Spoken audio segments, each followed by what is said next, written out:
Com o nosso sistema decimal, quantos números com 3 algarismos distintos podemos formar de modo que os números formados, letra A, não tenham restrições, letra B, sejam ímpares, letra C, sejam pares. Então, vamos tentar entender a ideia. A gente quer formar um número com 3 algarismos. Ele conta que tem que ser 3 algarismos distintos. Isso aí está no enunciado da questão.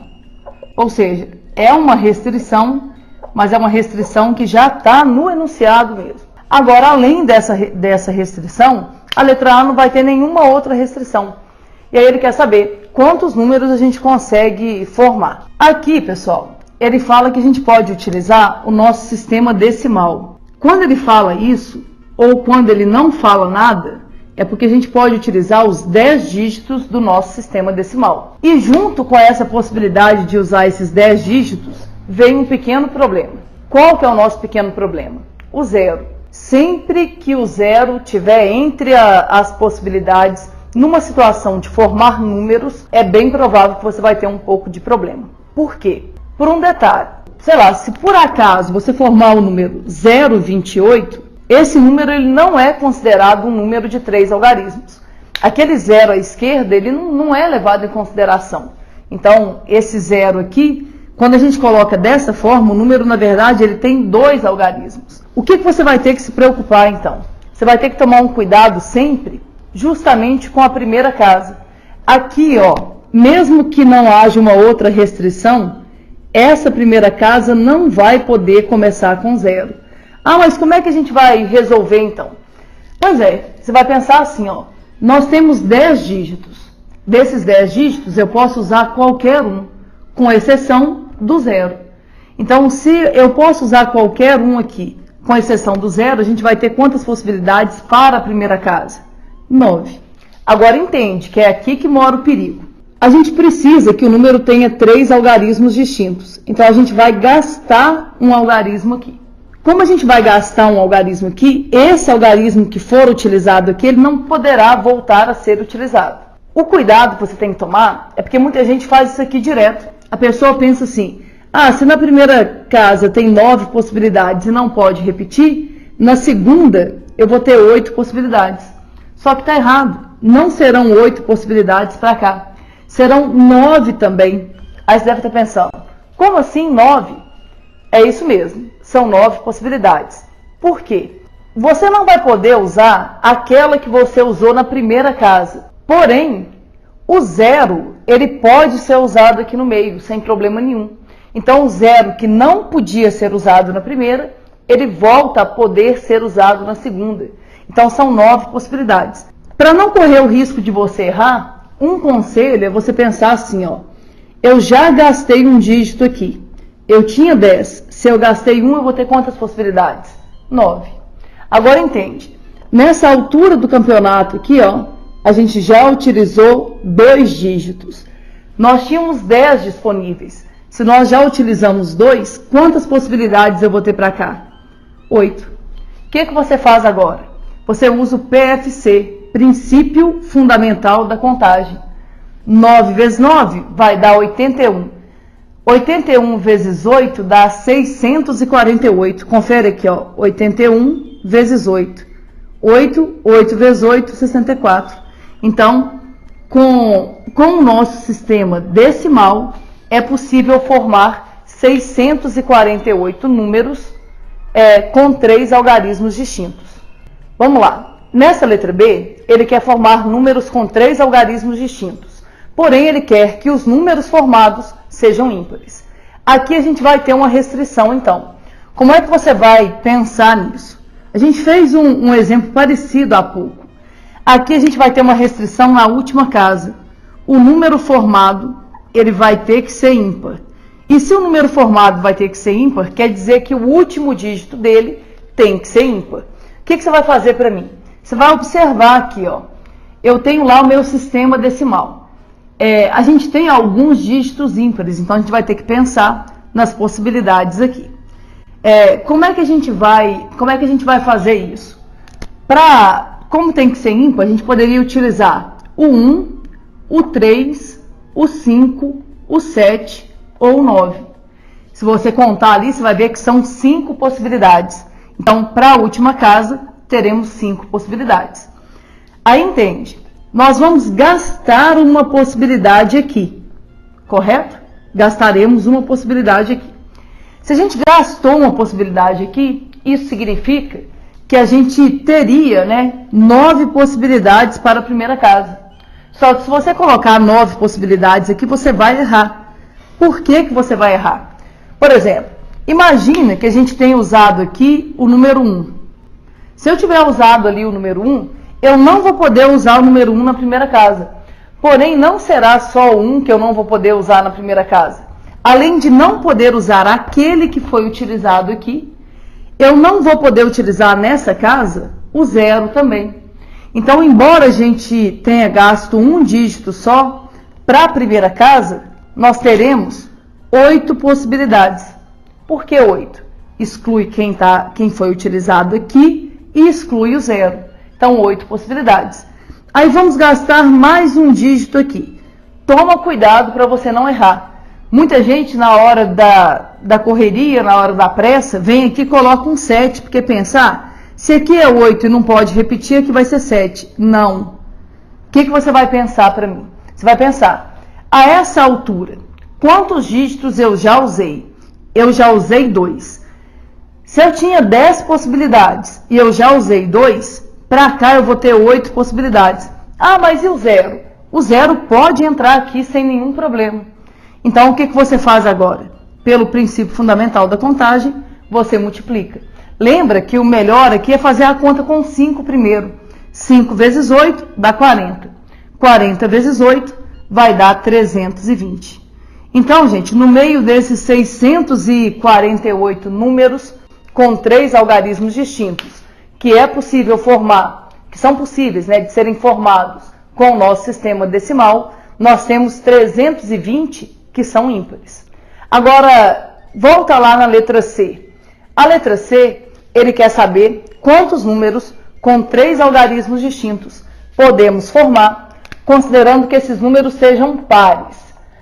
Eu vou te mostrar aqui uma maneira de resolver, mas logo eu vou te mostrar que não é a melhor opção, tá, gente? Aqui a gente teria um sério problema para resolver.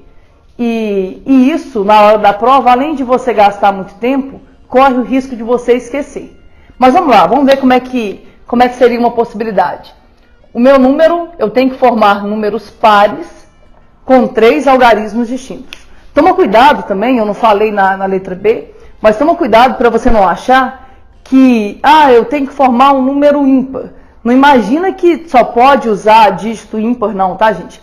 O número formado é que tem que ser ímpar. Mas vamos lá, no nosso caso aqui ele tem que ser par. Teremos um problema. Vou tentar te explicar isso aqui da melhor maneira possível, mas como eu disse, em seguida eu vou te mostrar uma estratégia um pouco mais rápida. Qual que é o problema que nós teríamos aqui? Como o número formado tem que ser par, quais possibilidades a gente teria para a última casa? Na última casa, a princípio poderia terminar com 0, poderia terminar com 2, com 4, com 6 ou com 8. Aí o erro comum é o aluno vir aqui e falar que para a última casa tinha 5 possibilidades. Aí pensa, vou gastar um aqui, vou fazer igual o caso que eu fiz, Vou gastar um aqui vão ser 8, depois 8 de novo e vai dar 320. Não é assim. Por que não é assim? Porque a gente tem um probleminha ali com o 0.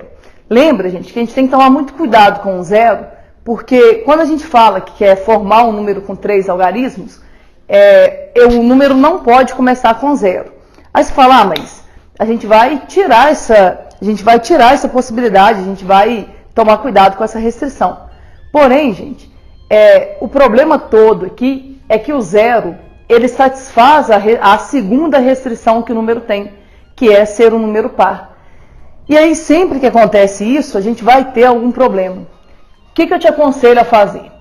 Primeiro, vê se vocês conseguem entender o que eu estou falando. Eu não posso dizer que para cá eu vou ter 5 possibilidades e que para cá eu vou ter 8 possibilidades por um detalhe. Imagina que eu escolha usar o 0 na última casa. Se eu escolher usar o zero na última casa, o zero não vai poder aparecer de novo. Isso significa que se eu usar o zero aqui, nós não vamos correr o risco dele sair na primeira casa. E aí não seriam 8 possibilidades para cá, seriam quantas? 9. Ah, não entendi muito bem isso não. Vamos com calma aqui. Eu vou separar a situação. Eu vou fazer 2 casos. Vou pensar assim, ó. Primeiro caso. O que seria o primeiro caso? O primeiro caso seria a situação em que o meu número termina em 0.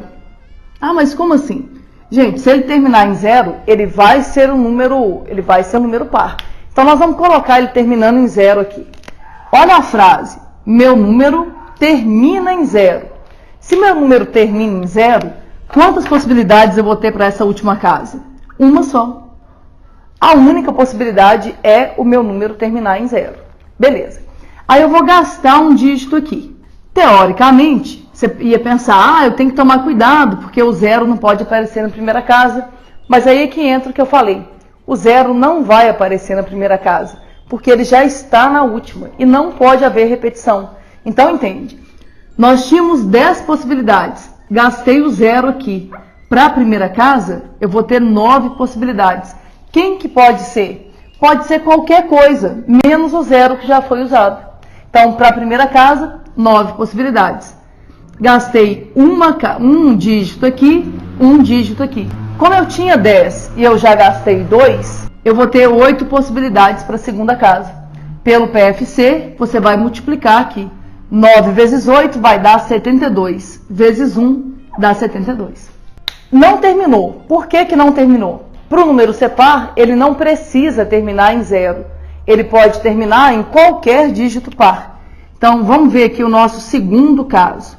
O que eu vou fazer agora nesse segundo caso? Eu vou supor que nesse segundo caso, o número não termina em 0. Então, aqui, ó, ele não termina em 0. Não termina em 0.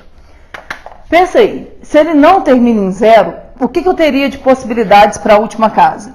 Ele poderia terminar em 2, poderia terminar em 4, poderia terminar em 6 ou poderia terminar em 8. Então, para a última casa, teremos 4 possibilidades. Aí você deve estar pensando, né? Ah, mas o que isso ia mudar? O que muda, gente? Pensa bem. O 0 não está entre as possibilidades para ele terminar, porque todos os casos que terminam com 0 a gente já contou. Então, não corre o risco de eu utilizar o 0 na última casa. Se não corre o risco dele sair na última casa, a gente tem que tomar cuidado para que ele não saia na primeira. Ah, como assim? Imagina, gente. Vamos supor que eu usei o 2 aqui. Aí eu gastei um dígito. Eu não poderei dizer que eu tenho 9 possibilidades para cá.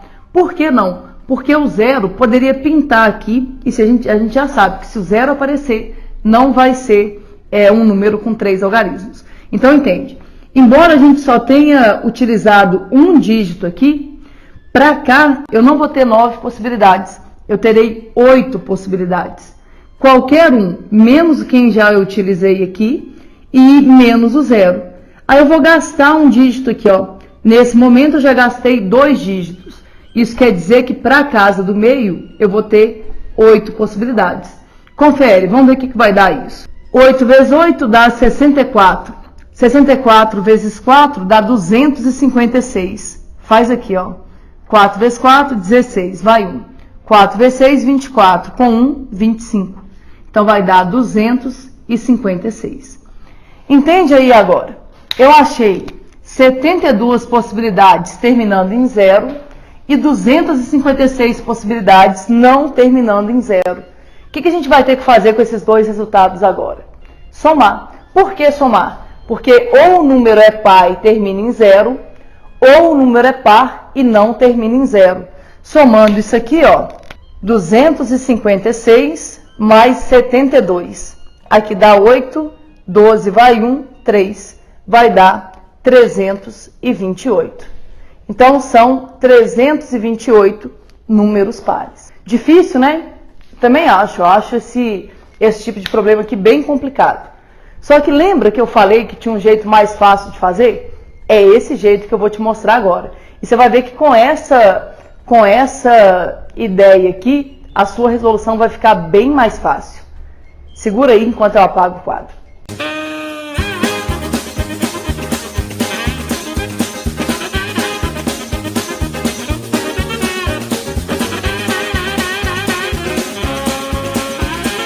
Vamos lá, como prometido, eu vou te mostrar uma maneira bem mais rápida e bem mais fácil de resolver aquele problema. Em análise combinatória, a gente vai usar muito essa ferramenta que está aqui, ó. Dá uma olhada, está escrito total menos indesejáveis. O que é isso?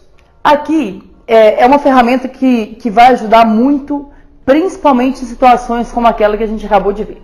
Sempre que você perceber que está muito complicado descobrir aquilo que você quer que aconteça, às vezes é mais fácil você tentar descobrir aquilo que você não quer que aconteça. Ah, como assim? A gente acha o total de casos e tira desse total aquilo que a gente não quer. Como é que a gente aplicaria isso naquele problema? Lembra que a letra C pedia para a gente descobrir quantos números pares com 3 algarismos distintos era possível a gente calcular, a gente formar, né? Tenta entender. Você tinha que pensar assim, tem o zero. Eu lembro que quando tem o zero fica bem mais complicado, porque não pode começar com zero, mas se terminar em zero serve. Aí se você lembrasse que se tratava de um caso um pouco mais complicado, você poderia pensar assim, e se ao invés de achar quantos números pares eu consigo formar, e se eu descobrisse o total de números que a gente consegue formar, e aquilo que eu não quero que seja formado? Como assim aquilo que eu não quero? Pensa bem, a gente quer formar números pares. Se a gente quer formar números pares, o que a gente não quer? A gente não quer formar números ímpares. Nessa questão, a gente já fez o que a gente precisaria ali. A gente já descobriu o total de números e a gente já descobriu quantos são ímpares. Então a sua resolução ficaria muito fácil. Mas vamos imaginar que a sua pergunta fosse só a letra C. O que você teria que fazer? Você teria que calcular o total de números com 3 algarismos distintos que a gente conseguiria formar. Depois de calcular esse total, você ia calcular os indesejáveis, ou seja, quantos números ímpares com 3 algarismos a gente conseguiria formar. Depois que você fizesse isso, você ia chegar às duas respostas que a gente já tem. Você ia descobrir que o total é 648 e que a quantidade de números ímpares é 320. E aí era só fazer total menos indesejáveis. Dá uma olhada. Ficaria 648 menos 320. O que dá 648 menos 320? Dá 328. Observa que dá o mesmo resultado que a gente penou para achar na parte anterior. Então, se eu posso te pedir uma coisa, é para você já ir internalizando essa ideia. Essa ferramenta vai ser muito importante para nós. É muito comum a gente se deparar com situações em que calcular aquilo que a gente quer é muito complicado. E aí, usando essa ferramenta, a situação vai ficar bem mais fácil. Tranquilo, pessoal?